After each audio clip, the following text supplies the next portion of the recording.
she's not the trunk, and that's what surely he needs to try and do. Yeah. Right, should we, Matt, go on. Do you want to do the honours? Yeah. So welcome to the Penrith Panthers podcast.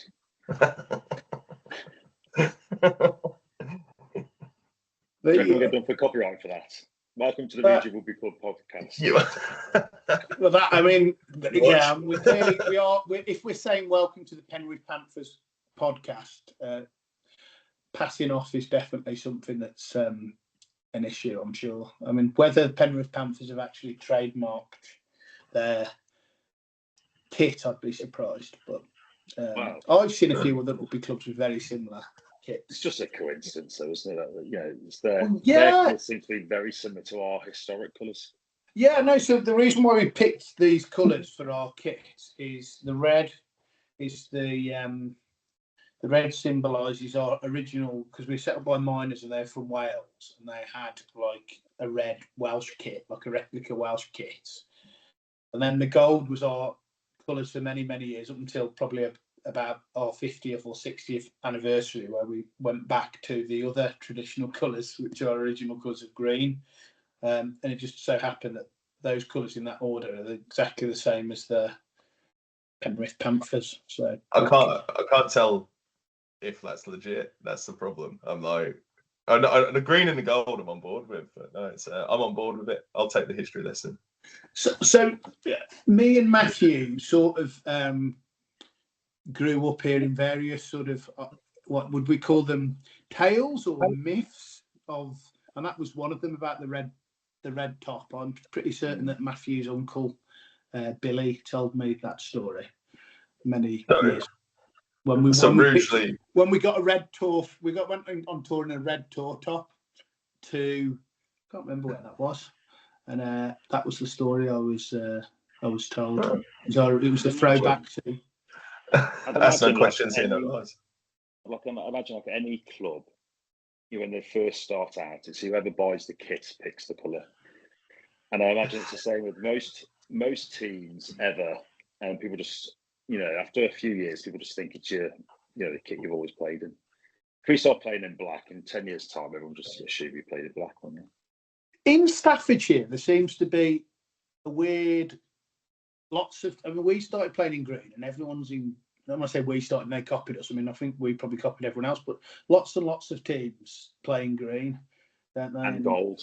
Green and gold's gold. Another popular, I don't know if it's the Wolves influence, maybe. That sort of old gold, ambery type. Lots of teams in that as well.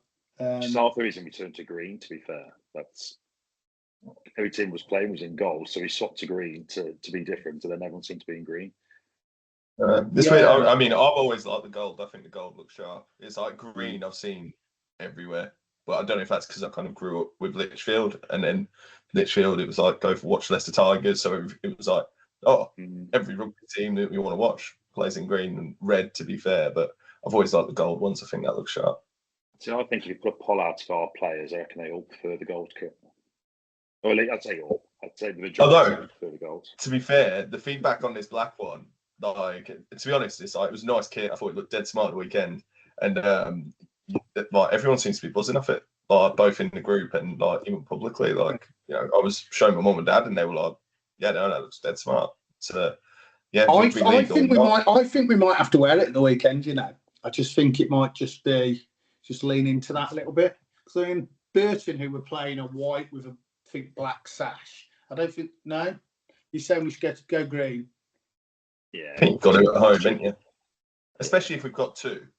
You know what I mean? It's like, I think, it's Would not you like say though? blowing the dust off one. Somebody said to me that the green kit looks a lot like the Canberra Raiders NRL training top, like their pre-match tee. I think if you go into training tops though, I mean, it's like you've seen some rogue ones, isn't you? It's like anyone could claim anything. If you look at England, it's like they're the bright orange one. It's like, oh yeah, you've just copied the training T-shirt that they had from 2004 or whatever. It's like they were copying. Yeah, they were copying like Ruud Gullit's Dutch team from 1988. Yeah, no, I bet it was. Did the Canberra Ravers play at Vegas this year? They did. Yeah, they did. And so did the Penrith Panthers. That's a coincidence, isn't it? Yeah, it is a bit of a coincidence that we've copied the two teams who played at the NRL game in Vegas. That's what people are saying, but I don't think it's true. No. You haven't been to Vegas, I've never been to Vegas. Matt? I went with you.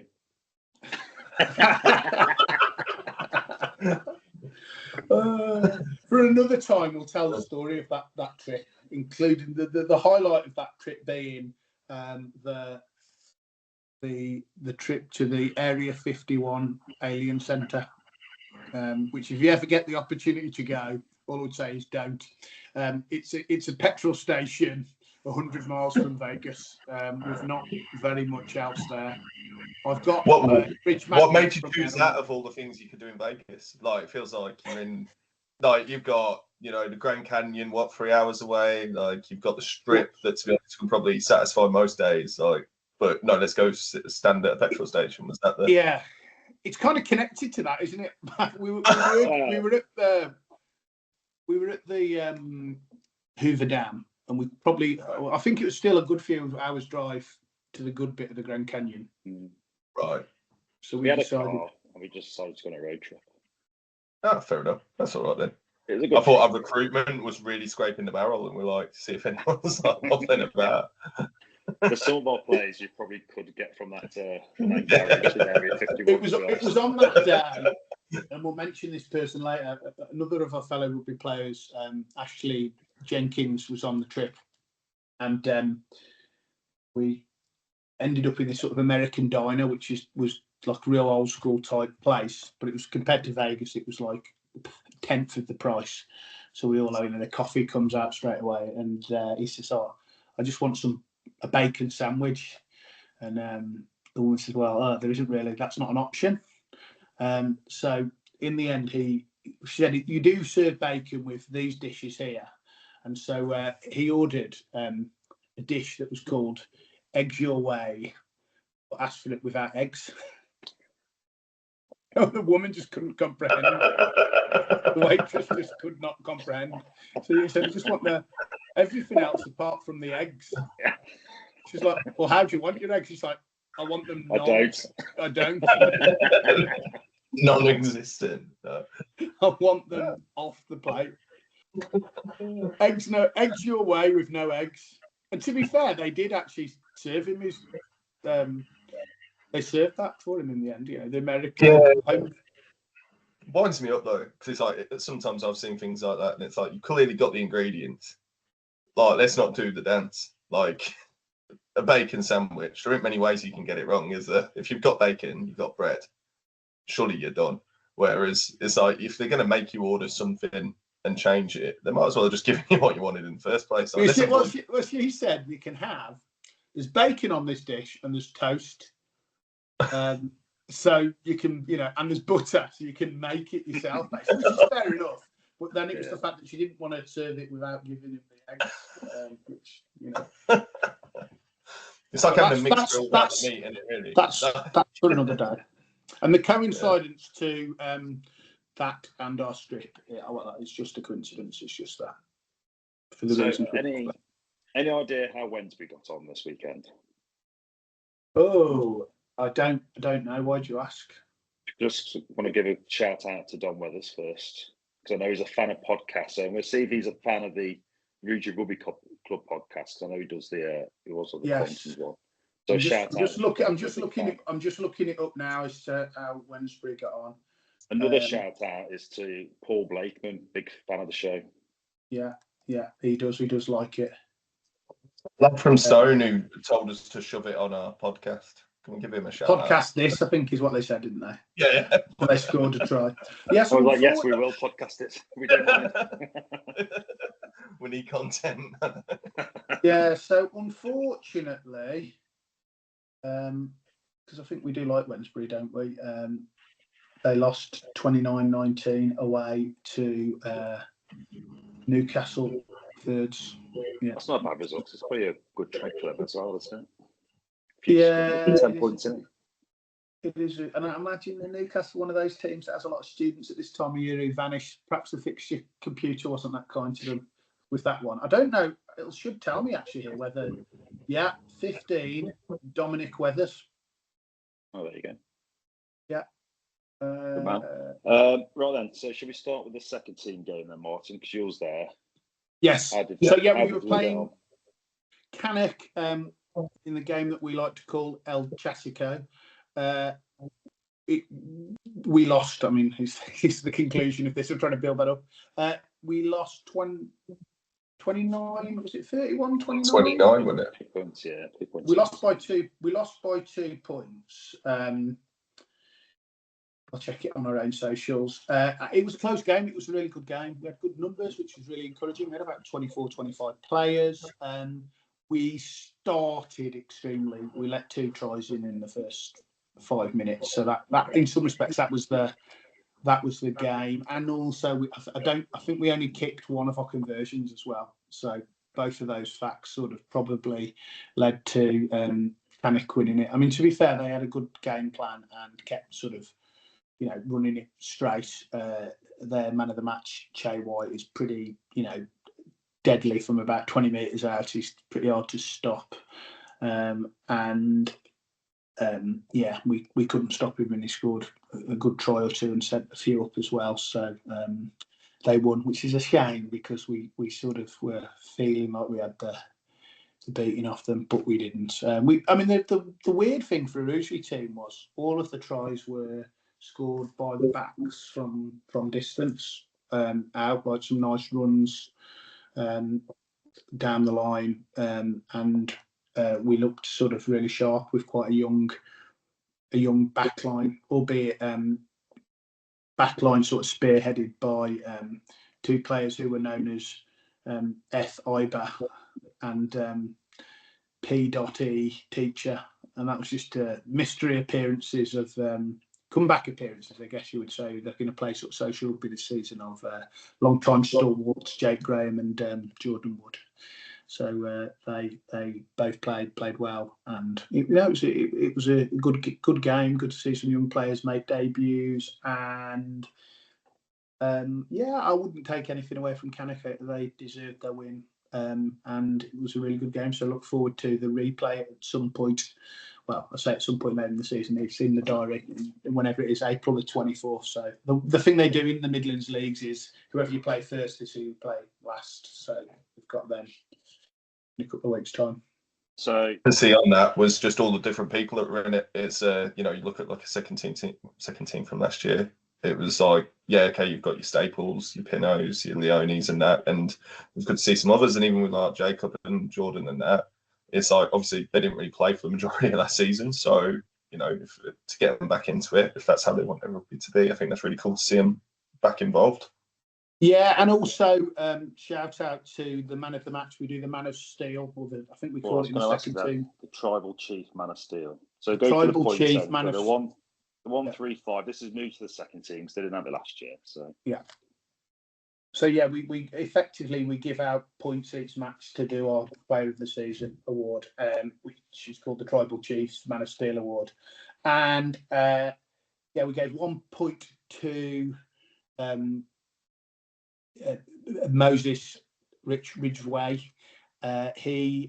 They kept kicking the ball to him. I was just off every kickoff, it sort of fell in his stomach. He got the magnet, and then he just grabbed it and sort of ran on down the pitch, and it was quite effective. He also Where did you play him on Saturday? What position? Second row. Yeah. So he sometimes plays second row. He sometimes plays winger, which is a bit of an odd combo. So the last man famously with Jonah Lomu, maybe. It's almost like he played in the centres and settle on a happy medium. Yeah, he could do. I mean, he does play. He's one of those players who pretty much plays wherever you ask him to play. But he put in a good shift. He's a good ball carrier, isn't he, Moses? That's the that's the thing. Well, that's why he was sort of called Moses. I think the nickname came from like the players, the opponents sort of partying like the Red Sea. I'm not sure that's a biblical reference that Moses himself gets, but that's where it comes from. It's a bit of an Old Testament nickname. If it was New Testament, I'm sure it'd have been all over it. But I can understand. Yeah, if it's New Testament, is Job in the New Testament?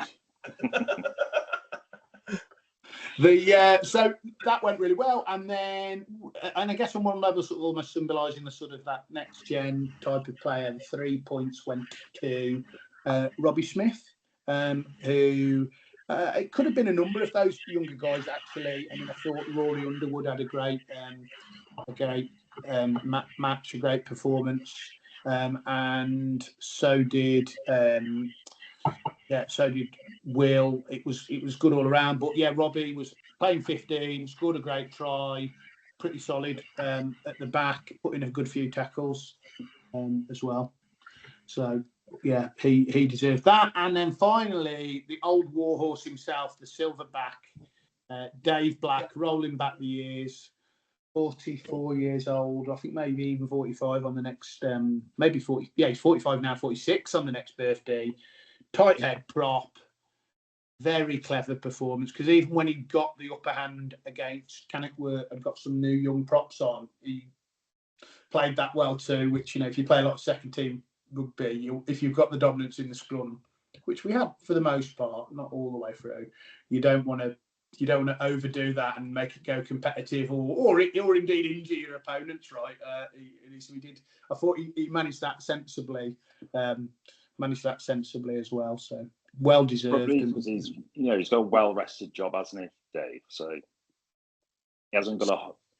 That's the rumours anyway. That at work he's very well rested, so he must be fully fit for a Saturday. It's probably the. What it said is he spends a lot of time looking at his phone apparently, and that means he's very well rested for the Saturday. That allegation comes courtesy of, I don't know if it's a member of your family actually, but there's a Williscroft, must be distantly related. Okay, well, let me then ask a couple of questions. Moving on to we were finishing off our game. It's kind of our game seemed very late, and your game sort of did kick off on time, but that first half went on for like ever. So we sort of I didn't see much of it, but I could hear some cheers from our side of the pitch, which is where the Rugeley supporters were. And we scored quickly, right? Definitely. We were straight off the bat. We were going at it. It's like weirdly, because I think most of last season, I think we were very guilty of starting really slow. It was taking about 20 minutes before we sort of started getting rolling. But, we came out, had that bit of focus, played it in the right area of the pitch, and managed to get some good tries on the board early, which obviously, as the game went on, it wasn't lucky. There was nothing lucky about it, but it was pretty fortunate, because obviously it could have ended up making it a really tight game towards the end had we not been able to put that space between us and Cannock in that first half, really. Yeah, so I mean that's the elephant in the room, right? We were scoring some good tries. I think Michael Wilkes was scoring them from distance. Was there a Connor Smith try in there, did I say? No, I don't think he scored. He was close, but he set up a couple. So having Goggs and Connor, because they only played the first half mainly. Goggs came back on the second half, but the first half especially, I think their strong running really opened the way. Really. Yeah, definitely. It was one of those where, and I mean, to be honest, it was great to see, because I think one of the things that we were guilty of again towards back in the last season, we saw a lot of it through pre-season, was almost just passing the ball down the line almost aimlessly, and all it's doing is the ball's getting further away from your pack. Whereas I think having your Connor, your Goggs, running it forward, turns out they were able to find some gaps, and you're behind them, then it makes it a wee bit easier. I think, I mean, the first try was probably a bit more fait accompli in terms of we got in the right area of the pitch. I forget if it was a peel, Matt, or but it started from a line out. We managed to secure some ball, and we kind of scored it from probably the 22-ish, give or take. Whereas I think it was the second one, they'd actually managed to get deep in our half. I think it started at a 5-metre defensive scrum.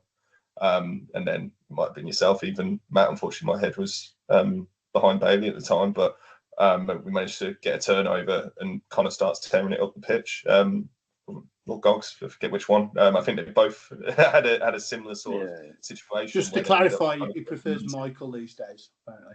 Michael, is that his new brand name? That's his no surname. Just Michael, nothing else like Pele, but just Michael, like a Brazilian footballer. There was the only thing I would say, Dan, and not to be critical here, but I feel like I was at the captain's run through, which is a new thing we started doing on a Thursday night this year, which we can talk about in a second. But your last message on Thursday, I think, contained a fatal flaw because you clearly said that the first priority was to score 4 tries, right? Yeah. But there's a problem with that is you didn't tell them what to do after that happened. Yeah, no, I mean, and that became pretty clear. And I couldn't believe it because I think it was the last thing you said to me on Thursday. And it was the first thing you said after the game. And some of the lads said it was like, we just didn't know what to do when we scored the 4. And it's like, no, it's so maybe that's what it was. But it certainly wasn't to do what we decided to do in the second half, which, I mean, I won't jump the gun on that, but we'll talk about that in a bit. But yeah, it really, and I suppose just to give a little bit of like method behind the madness there is having gone through the results of last year, it was like if you scored your 4 tries, typically you were going to be in the game. It's like there weren't very many where it was like, 50 points to 20 odd, although obviously this score ended up being pretty similar to that, but it was more of the exception than the rule. So it was like, well, actually, if we get to that 4 tries and we get to that 4 tries quick, we're in with a chance. And also, if a team's just had 4 answered tries scored against them, it's normally a pretty crappy place to try and come back from, right? So it was kind of trying to dig on that a little bit, but yeah, I didn't realise that we just lose control and wonder what to do. And like the state of confusion, I didn't realise that. I just recognised it as a great avenue.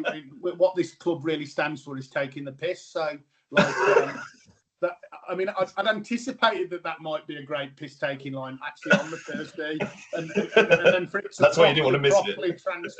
I sort of did a sort of preview of my post-match piss-taking with on the Thursday evening, just as you were leaving, and just to make sure. To be fair, last season I thought, out of necessity, we played some pretty, I'd say, boring rugby. Just because I think that's what we had to play, and it just gets us through the season, I thought. But this season, we've seen, the 2 games we've played, so the friendly and obviously the game on Saturday, I thought that we ran some nice lines, actually. Attacking-wise, we looked loads better than what we did.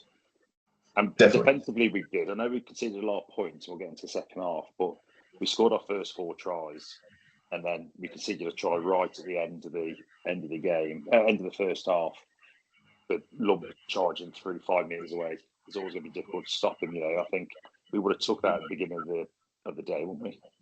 Yeah, definitely. No, I mean in terms of the start, absolutely. And I was thinking about it actually because there was obviously the questionable decision of Baggy taking that kick from the halfway just for half time.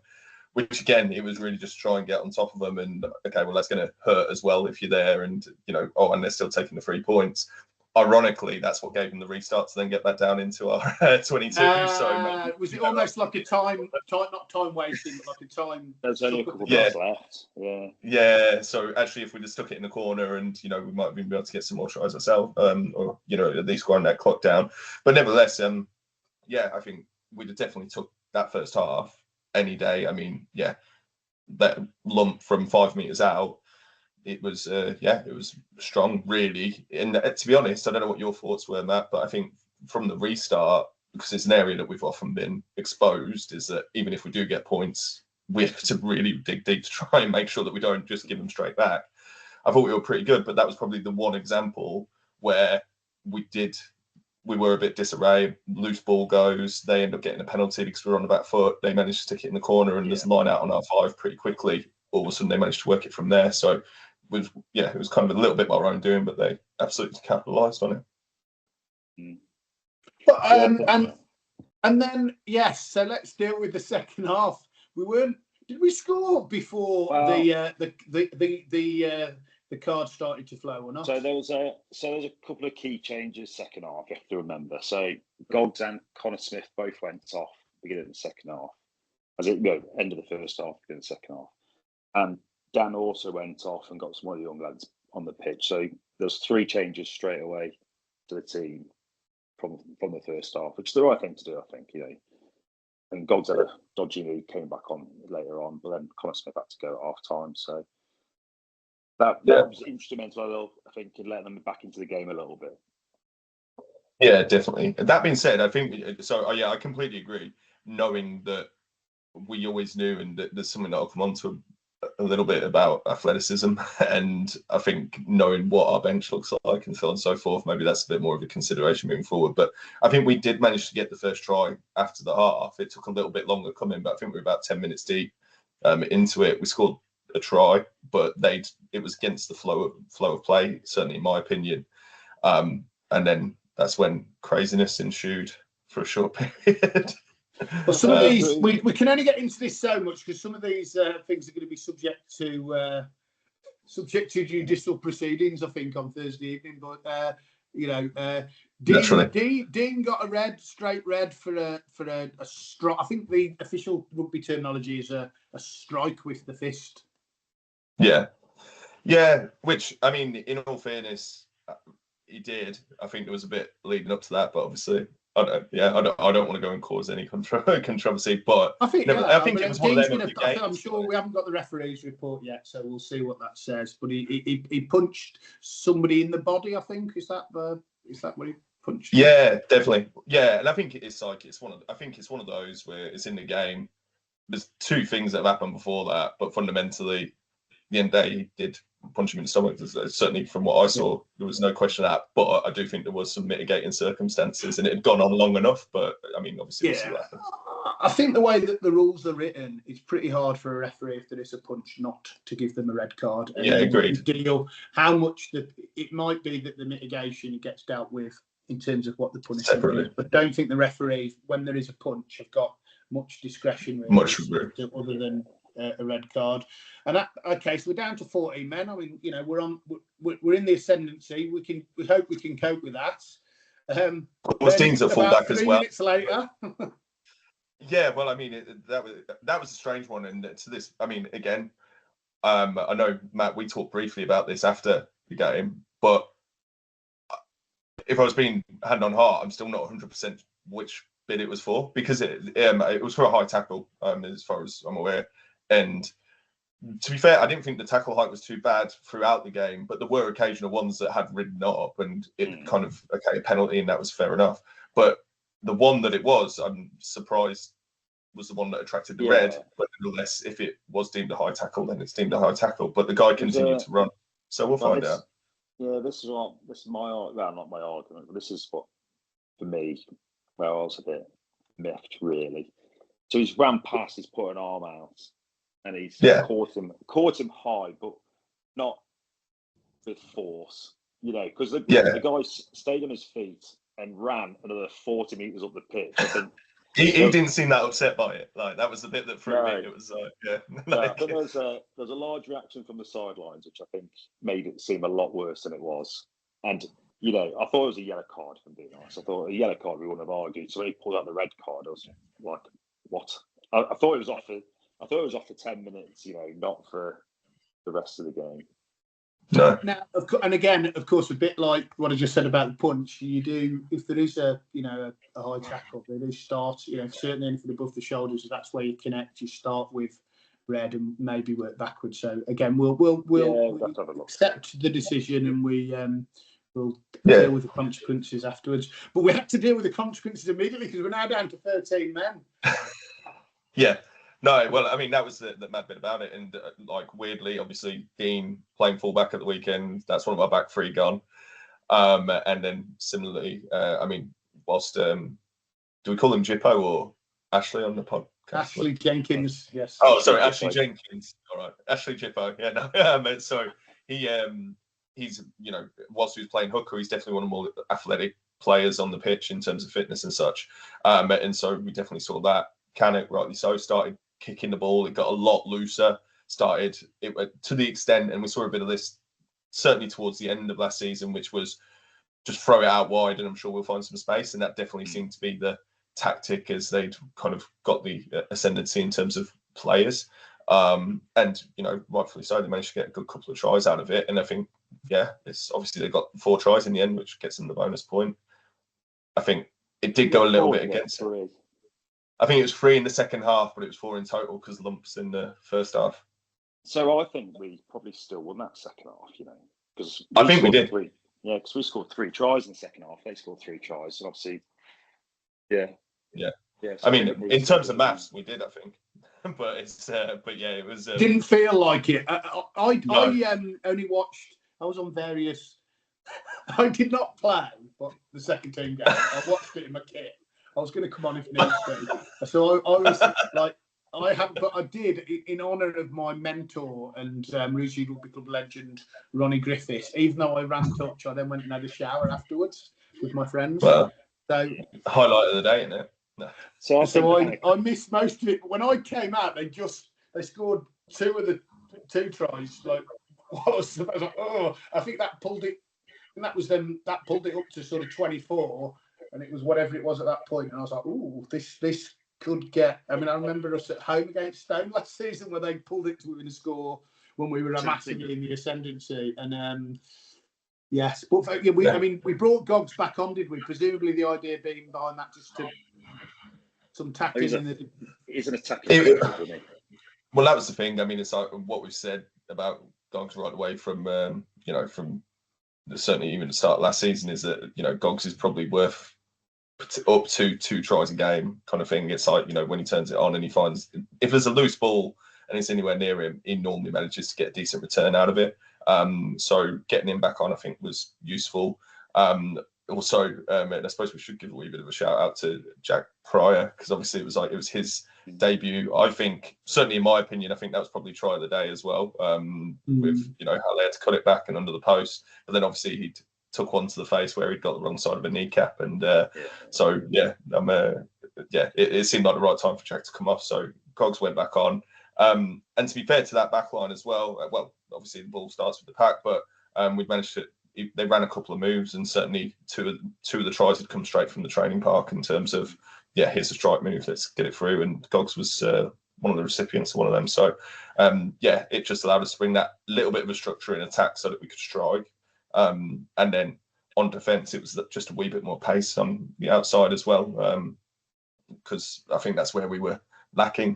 But it was at that point where, and I think, I think you probably saw it, but Ken obviously shouting, "Oh, we need some more athleticism on," and it was like, you know what, the 2 athletic guys we're not allowed to put back on. Obviously, I mean they've got the red card, so it was between me, Spink, or Appleby and I was like, I'm more than happy to stand on the wing for you, but I'm not sure that's what. Well, nothing. I was just like, Did Spink come on at those points? Spink did go on, and to be fair, he managed to shore up that scrum towards the end because obviously we'd kind of dropped the 2 flanks, and so he was definitely involved in that. I think all of our bench got onto the pitch, and I don't think it really. I mean, the good thing was it was relatively seamless. Certainly, I don't think it necessarily brought any additional risk to the game. I think we did lose a bit of attacking threat in terms of Connor and so forth, but I certainly don't think it necessarily hindered us too significantly. No, so I mean, we ended up scoring over 50 points. I think it's sort of worthy of note. I don't think we've done that post-COVID in a league game. Maybe that first season back, because I remember in the season we got promoted, I don't think we got into the 30s even. So to get 50 points, to have, I think, the hard work put in over the summer rewarded. I think that felt significant, especially because, of course, Cannock beat us in the corresponding game at the end of last season by over 60 points, right? So yeah, and I think that it's I think that's the one thing, and you have to try and not be too critical of it, don't you? But I think there was certainly a part of me that was like, we were in a position at half time where it was okay, go for the jugular now, and don't get me wrong, I think Cannock did well to make that first sort of 5-10 minutes pretty scrappy. And weirdly, I don't know what your thoughts are, but you always think you're going to have the easier half going downhill at Cannock. But for whatever reason, and they seem to struggle with it this week as well. It's like when you're at the top of that hill, it seems to be a struggle to get out of there. And they've made it a wee bit scrappier. Obviously, we then ended up with 2 off the pitch, which is normally when you'd have expected us to kind of, take the stabilizers off and really just try and hammer it home. So maybe we could have got more, but in the same breath, obviously, we had to still close out the game, even though we were significantly ahead. I think the temptation is to kick too much when you're going down that hill. I think that's what teams do, and to not do that and keep possession when you're going up the hill, and actually probably at our level, you play better rugby if you're trying to keep the ball. I think it's probably as simple as that. I'd love to know that. I'm sure perhaps can't keep stats on it or whatever, but that's always seemed to be weirdly the case. Yeah.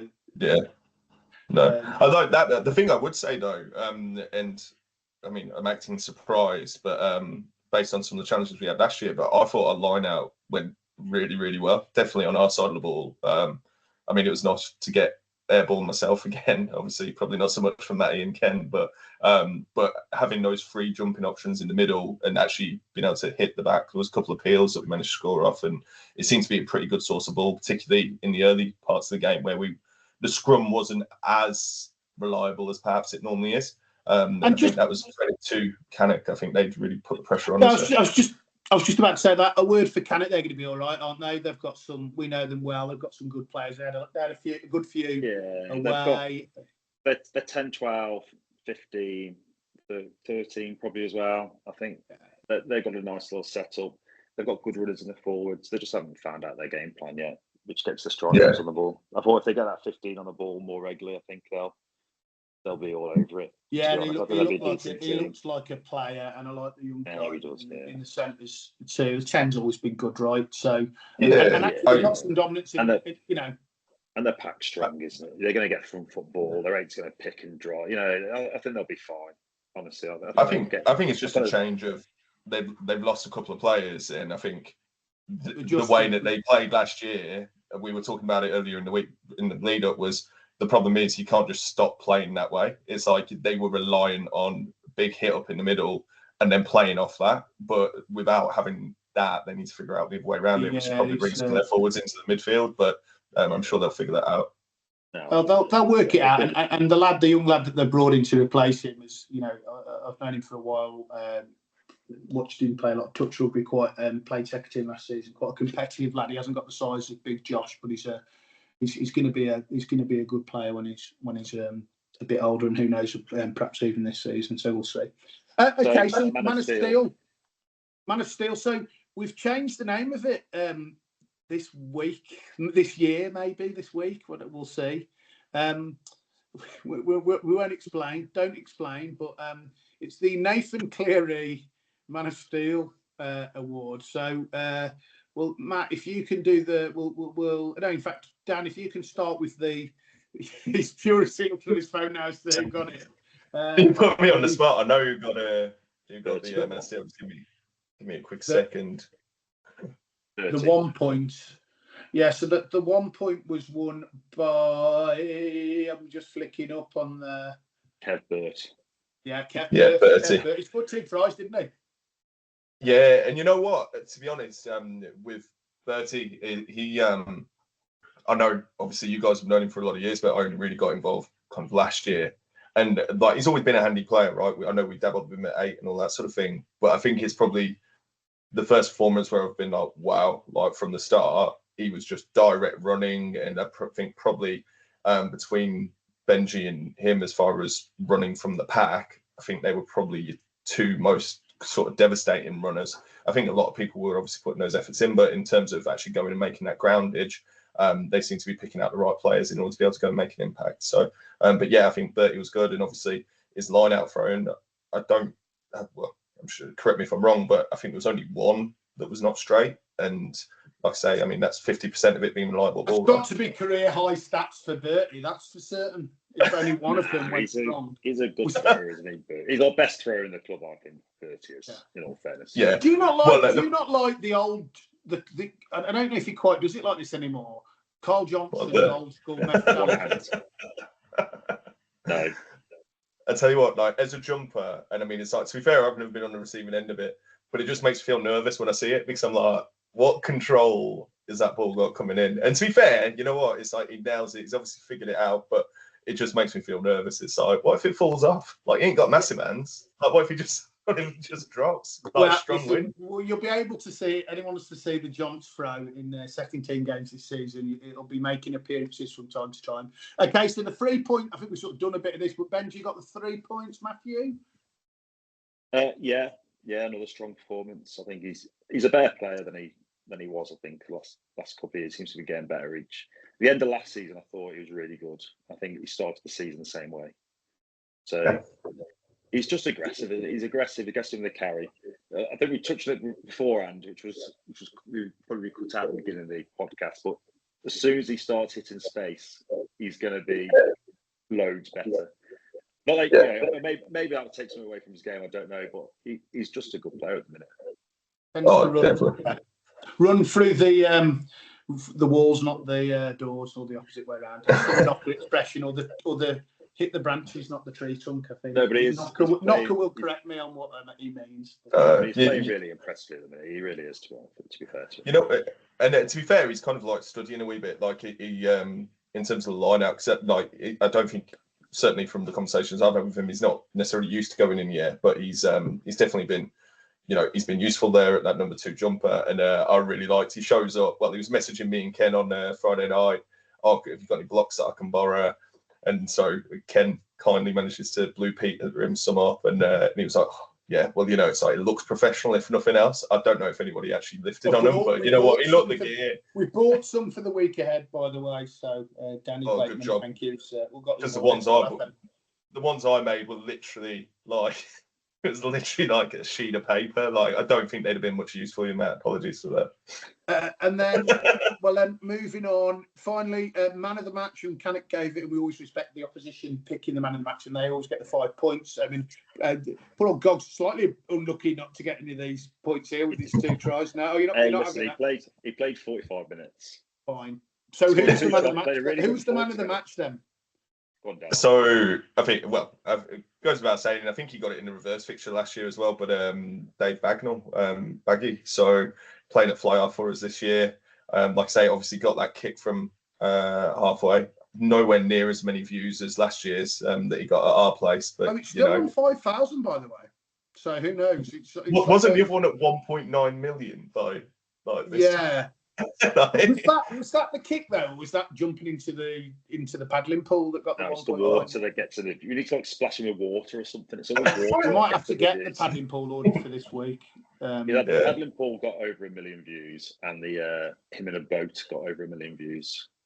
So anything with water, like I say, we need to just throw water at him. It's going well, and I think actually one of the good things about that for him to win that on his first game back. That's the first time he didn't play. He had knee surgery. I can't remember now when it was. Was it January time?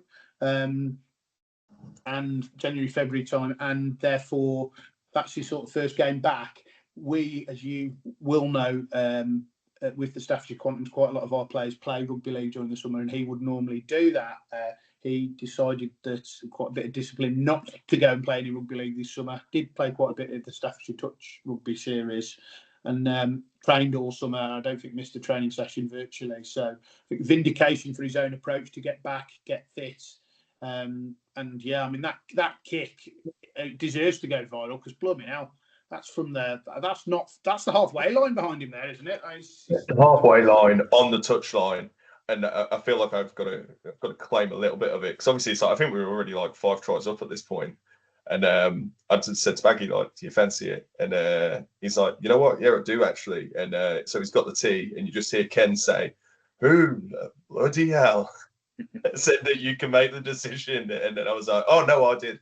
But to be fair, it's you know what? He absolutely slotted it. The theory, by the way, was even if he misses it, they'll be pinned back. It wasn't a proper shot for nothing. It was let's spend the next 10 minutes, next few minutes until half time in their half. But yeah, then he went and slotted it. And but I think it was crazy. It's just that reaction. I mean, I'm sure like any of us on here, it's like, you've just been at a pretty tough half against you, and then they're kicking it from halfway. It's like that's not really going to feel that great. Particularly when he decides to go all football celebration on it, which why wouldn't you? But yeah, it's no, it was probably wasn't the done thing. Okay, well, I think that's the match done. Pleased to have won. Very, very briefly before we pick to the bit that actually people watch this whole thing for, which is Matthew Willis-Croft. Well, we all do it, but really they like to see Matthew's predictions. The next week we've got Burton. We've got a big week ahead in terms of training, Dan. And what do you want to see? More of the same, I guess. Yeah, well, so more of the same. I mean, from a training point of view, it's like there's definitely some bits that we need to work on. So it's going to be a good training session tomorrow, and looking at the numbers, it looks like we're going to get good numbers down as well. So, you know, obviously touch wood, but yeah, we should be able to work some things, and I think that's been one of the major benefits that we've had. So I hope long may that continue. Obviously, captains run through. Really, I think we just need to make sure that we work on those bits that we've identified, because that could be the undoing of us through the season. You know, you come up against a clinical team, and I think we get really, really punished for those at that point.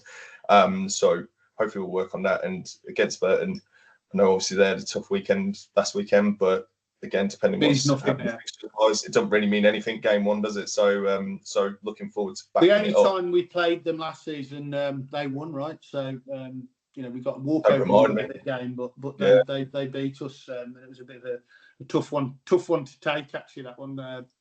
Yeah, that was a struggle over the line, and we were also slightly the scoreline. We lost track of what the scoreline was. A kick in front of the post would have won us the game, but we yeah, it was a bit. No, so yeah, it'd be nice to, you know, see like to back up that win, and obviously, you know, be up there with the big boys. You know, after 2 games, you know, if we can come out with points at the weekend, first home game as well. I'm really looking forward to it. I know our first home game last year, was, you know, there was lots going on, and yeah, I really like it when we have that, and you get more people down there than perhaps you necessarily would for your games sort of in the middle of winter. It's a bit more interesting, a bit more enjoyable for everyone. Yeah, I think there'll be a big crowd. We're marking it's at the event we've done every year. One of our club members, and Tom Wilson's wife, Sammy Wilson, died a few years ago now, and we've always called the first home game of the season Sammy Day, and there'll be lots of stalls and raffles and whatever to raise money for British Heart Foundation, which coincidentally is where Matthew's mother works for them. So we'll be raising money for that, and should be a good event. Okay, then on to the predictions. We don't predict our own game because we don't want to give anyone ammunition, albeit then people hold against what we say in these ones when you do play them. Hence why Stone, I think, we're a bit aggy, so bear that in mind. So first match, I'm going to go in reverse order. Uttoxeter against Cannock. So played at Uttoxeter, and both teams lost last week. Actually, Uttoxeter took a 78-5 defeat, a real hammering to Barton. I don't know if that says a lot about Barton or a lot about Uttoxeter. But it's a funny time of the year, some of those results this weekend, because I imagine certain teams have got lots of people still on holiday, etc. Yeah, Uttoxeter Cannock. What are you going for there, Matt? I think it's very close. I think Barton are going to be good this year again. No, this is Uttoxeter Cannock. Yes, I know, and that's what I'm saying, because I think that result, I think, is probably going to be more about Barton being strong than Uttoxeter being weak. I think 23-20 to Uttoxeter. I think it's going to be a close one. I think the home advantage is going to edge it. I think I'm probably optimistically going with a few more points, so I think it's going to be more like a 35-29, something along those lines. I think we're still in running rugby weather, aren't we? It's not gone proper horrible and muddy yet, so I reckon there could still be a few more points out there. But yeah, nice and tight. I think they might pick a bit of a different team, and I think some of those lads who are winning their second team might come into their first team. People like Will Dukes, maybe Che White, and I reckon Cannock to win a high scoring one, 30-35. There you go. Then moving on to Stone against St Leonard's, and we know some of the Stone guys like to watch this. We know a chunk about them because of some of those lads playing rugby league this season. I was surprised that they lost to Lichfield. Actually, I mean, I you know, and again, maybe that says more about Lichfield twos. Yeah, so they're Stone against St Leonard's. St Leonard's new in the division from the division below, albeit had a good win themselves on the road against Market Drayton, which is always a tough place to go. I'm calling. I still think Stone will have too much for St Leonard's, and I think they're two teams who know each other quite well because they're in the same league for a number of years. I'm saying 35-10 to Stone. Matthew? Again, I know they recruited some of them guys from Rugby League. I know they're strong players, so I think Stone are going to be good. I think Lichfield 2s are just probably too good for the league. I reckon. I think they're going to be up there. I'm fancying Stone 45-10. I'll go 40 points to 17. I think there's a bit more in it, but similar to Stone. Yeah. Yeah, I think we're all big admirers of Darryl, aren't we? I think he's just the sort of guy that you aspire. Men want to be him, women want to be with him. Probably some men want. There's a few players I think are good. I think that Alex is a good player. Yeah. Lewis is a good player. Yeah, they're all quantums, by the way. Jack Hodgson going there. I think at fullback he's a quality player in that league. He's going to be loud. Irish Sean. I mean, he's a quality player. I fancy he's going to run a few tries in. So I think they've got a base of a good squad there. No, they definitely do. They definitely do. Okay, then I think this is the hardest one to pick actually. Oswestry against Eccleshaw. Eccleshaw had both teams had wins. Oswestry travelling to Burton and putting 75 points on them. I mean, that's no mean feat, particularly given it's I think it was the big Burton party on the pitch day. So when we played them last year, they had a decent team out for that. And then Eccleshaw in something of a Borderlands derby beat Newport 28-21. So got to think Oswestry at home. It's a long trip for the farmers, right? I think, typically, and I think Oswestry, they've got that wee bit of a name for themselves anyway, regardless of last weekend's result. And I think it's going to be interesting to see how this league travels. Obviously, last year it was kind of a nice local league. Obviously, it's a wee bit further out there. I fancy Oswestry. I reckon we're going to be. I don't think they'll necessarily get towards the 70s, but probably around your 50s to 15, something like that. Matthew? I think both teams are quite evenly matched. I think Oswestry at home, I think, is going to be the tipper. I think early on in the season, that home advantage is quite paramount. And I just think, again, 27-17, Oswestry. I'm just going to be the person who just devil's advocate the whole time. I think Eccleshaw have got the right age bracket of team this year. They've got a lot of guys just in that absolute sort of grassroots rugby prime, and I think it's 25-30 to Eccleshaw. Okay. You guys obviously know it better than I do. Well, this one I've practiced less. I mean, Newport 3s at home to Market Drayton. It's a Shropshire derby. They're not that far away from one another. I've got to say, Newport, they lost to Eccleshaw. As I think Eccleshaw are going to be good. Market Drayton had a defeat at home, quite a comfortable. They lost. No, they didn't. 20-28 against St Leonard's. So was pretty close. Looks like they got the bonus point there. Perhaps it's harder to call. I think I'm going to go Newport 25, Market Drayton 20. I think Newport at home is going to be really strong. I think 37-10, 12. I keep saying 10, 12, 37-12. Yeah, I'll go 40-15, something along those lines. Okay, and then finally we have, and I think this is a difficult one to call, Lichfield 2s against Barton. Both of them had emphatic wins, strong wins really. Lichfield 2s beat, the Stone team that we're just raving about 39-18, and obviously Barton really put Utoxa, who were strong last season, properly to the sword, 78-5. This is a hard one to call. I given just this, I'm going to go for this to Barton. 40 points to 30. Dan? I think it's going to be similar, to be honest. I think Barton might get there in the end, so I'd probably say like more of a 45-28, just to add a bit of sport to it. But I think Barton, knowing what they've got going on over there, I think they really plumb into it, and I think they can really punish teams. I mean, we saw that last year, right? I know things have changed, but they only need a half to make a score look like a drubbing. So I think, if they get a sniff, they'll go for it. Well, Matthew, this isn't my bias, because I think Barton are going to win a lot more than they lose. I think they'll lose 2 or 3 games this season. I don't think they're going to lose many. I think this is going to be one of them. I think just because I think Lichfield are going to be really strong. And I think it's early in the season. I think if they played middle of the season, I think it might be slightly different. But I think Lichfield are going to be too strong. 28-15. There we go. Matt always picks Barton to lose.